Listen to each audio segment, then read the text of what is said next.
بسم اللہ الرحمن الرحیم۔ ایک بہت عام غلط فہمی جو اسلام اور خواتین کے ضمن میں پائی جاتی ہے وہ یہ ہے کہ اسلام یعنی قرآن مجید کی بنیاد پہ رائے قائم کر لی گئی ہے کہ قرآن یہ چاہتا ہے کہ ایک خاتون جب وہ باہر نکلے تو ہر حال میں اپنا چہرہ چھپائے، اور اس سلسلے میں چونکہ قرآن مجید کی آیتوں کو بنیاد بنایا گیا ہے تو یہ ضروری ہے کہ ہم قرآن مجید کی ان آیتوں کا مطالعہ کریں اور یہ جانیں کہ یہ جو خاص حکم دیا گیا ہے اس کا کیا پس منظر ہے، اس میں کیا پہلو ہیں۔ سب سے پہلے تو یہ جان لینا بہت ضروری ہے کہ قرآن مجید میں کسی بھی حکم کو اخذ کرنے اس کو جاننے کے لیے ضروری ہے کہ دیکھا جائے کہ آیات کا سیاق و سباق کیا ہے، ان کا کانٹیکسٹ کیا ہے، کیا بات ہے جو کہی جا رہی ہے اور کس موقع پہ کہی جا رہی ہے اور کن سے کہی جا رہی ہے۔ جب بھی ہم کسی ایک یا دو آیتوں کو اس کے کانٹیکسٹ اور سیاق و سباق سے الگ کر کے انٹرپریٹ کرتے ہیں تو یہ بالعموم ہمیں پھر ایک غلط طرف لے جاتا ہے اور یہ ہم نہیں پھر جج کر پاتے کہ اصل میں بات کیا کہی گئی ہے۔ اگر ہم قرآن مجید میں ان آیتوں کا مطالعہ کرتے ہیں جن کے بارے میں یہ کہا جاتا ہے کہ یہ ایک خاتون کو اس کا چہرہ چھپانے کا حکم دیتی ہیں تو یہ بات بالکل واضح ہو کے سامنے آ جاتی ہے کہ ان آیت کا سیاق و سباق اس سے بالکل مختلف ہے، اور اس مختلف سیاق و سباق کو سامنے رکھتے ہوئے جو بات اصل میں کہی گئی ہے وہ یہ ہے کہ اس زمانے میں جب ایک خاص دور تھا مدینے میں تو جو منافقین ہیں انہوں نے نبی صلی اللہ علیہ وسلم کی جو ازواج مطہرات ہیں بالخصوص ان کو اور عمومی طور پہ جو اہل ایمان کی بیویاں ہیں ان کو اسکینڈلائز کرنے کے لیے، ان کی ذاتی زندگیوں کو اسکینڈلائز کرنے کے لیے انہوں نے بہت ساری سبورسو ایکٹیویٹیز شروع کی ہوئی تھیں، اور یہ انہی دنوں کا واقعہ ہے، اسی زمانے کا واقعہ ہے جب واقعہ افک پیش آیا جو اس میں حضرت عائشہ کو انہوں نے پھر انوالو کیا اس پورے طریقے سے۔ تو یہ ایک پوری مہم تھی جو اشرار مدینہ اور ان منافقین نے چلائی ہوئی تھی تاکہ نبی صلی اللہ علیہ وسلم کے گھر کو اس طریقے سے اسکینڈلائز کیا جائے اور ان کے اس طرح سے ان کو رسوا کیا جائے۔ تو قرآن مجید نے اس کو سامنے رکھ کر پھر کچھ احکامات دیے اور یہ بتایا کہ یہ پھر اس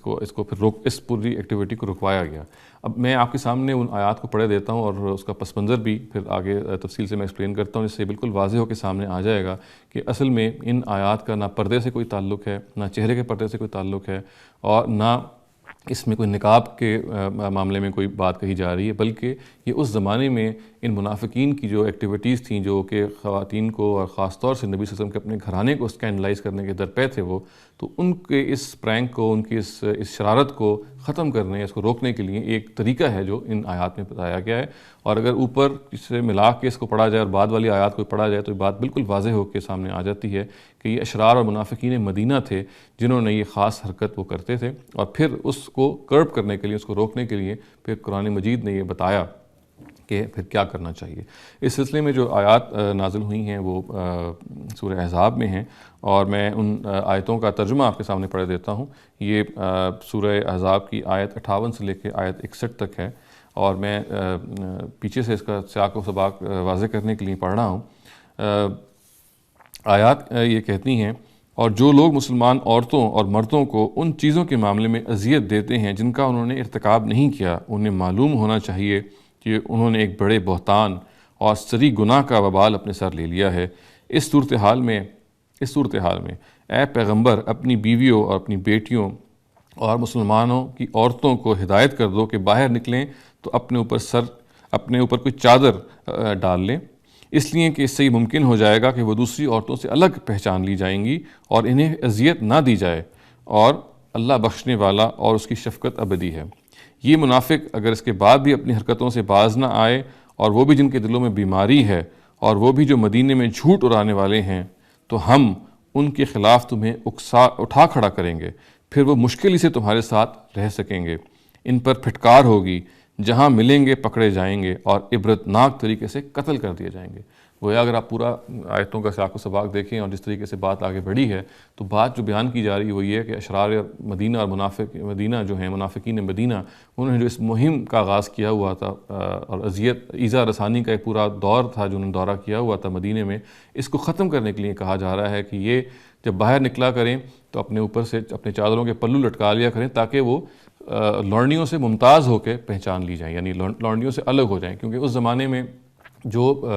اشرار تھے وہ لونڈیوں کو تنگ کرتے تھے ظاہر ہے، مگر شریف زادیوں کو وہ تنگ نہیں کرتے تھے، اور شریف زادیوں میں چونکہ اس زمانے میں ڈسٹنگوش کرنے کا کوئی طریقہ نہیں تھا، تو قرآن مجید نے ان کو ڈسٹنگوش کرنے کا یہ طریقہ یہ بتایا کہ آپ اپنے اوپر ان